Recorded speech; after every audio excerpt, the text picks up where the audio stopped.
Perkenalkan, nama saya Ika Deoka Mahendra.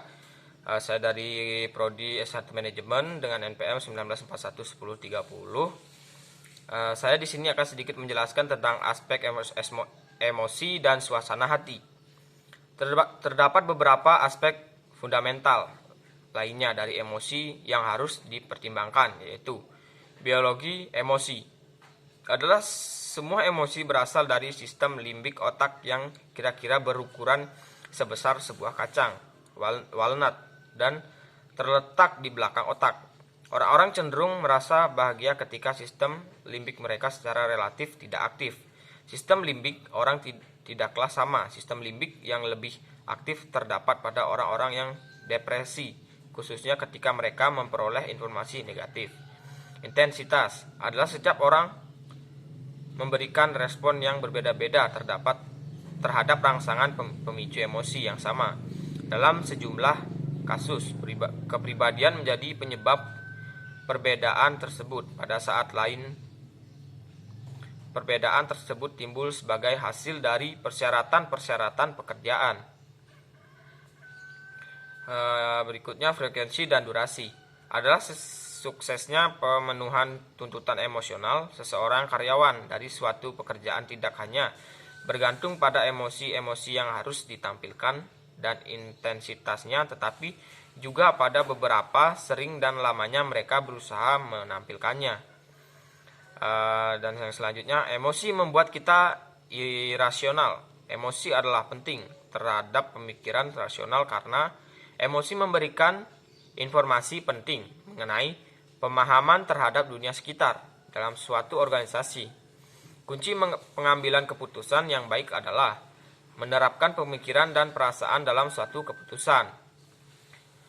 Fungsi emosi dalam The Express of the Emotion in Man and Animals, Charles Darwin menyatakan bahwa emosi berkembang seiring waktu untuk membantu manusia memecahkan masalah. Emosi sangat berguna karena memotivasi orang untuk terlibat dalam tindakan penting agar data bertahan hidup.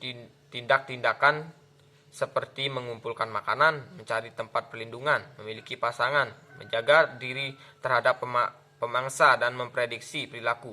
Emosi sangat berpengaruh terhadap tingkah laku manusia lain.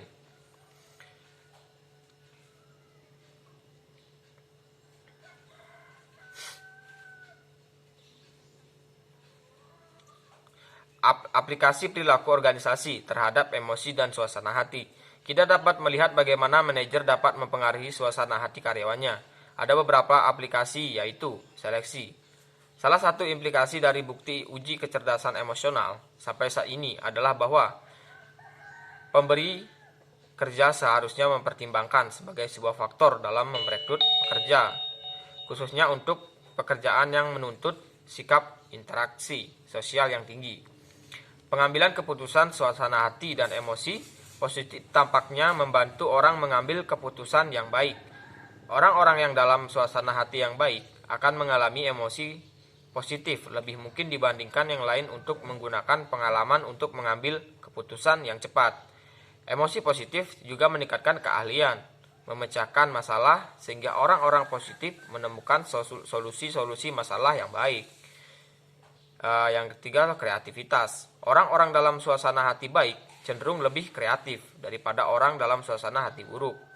Mereka menghasilkan banyak ide dan pilihan, dan yang lain berpikir ide mereka orisinal. Yang selanjutnya, motivasi. Seorang peneliti telah menegakkan pentingnya sesuatu hati dan emosi pada motivasi. Sebuah penelitian yang meminta dua kelompok orang untuk memecahkan sejumlah teka-teki kata-kata, dan hasilnya kelompok dengan suasana hati positif melaporkan ekspektasi yang lebih tinggi untuk dapat memecahkan teka-teki tersebut. Perusahaan lebih keras dan sebagian hasilnya dapat memecahkan lebih banyak teka-teki. Yang selanjutnya, kepemimpinan. Kemampuan untuk memimpin orang lain adalah sebuah kualitas fundamental yang dicari organisasi-organisasi dalam karyawan mereka. Para pemimpin yang efektif mengandalkan daya tarik emosional untuk membantu menyampaikan pesan-pesan mereka.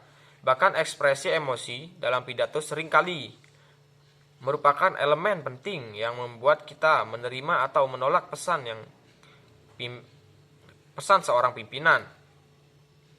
Ketika para pemimpin bersemangat atau antusias dan aktif, mereka lebih mungkin untuk memberi energi pada bawahan-bawahan mereka dan menyampaikan rasa efektivitas, kompetensi, optimisme, dan kegembiraan.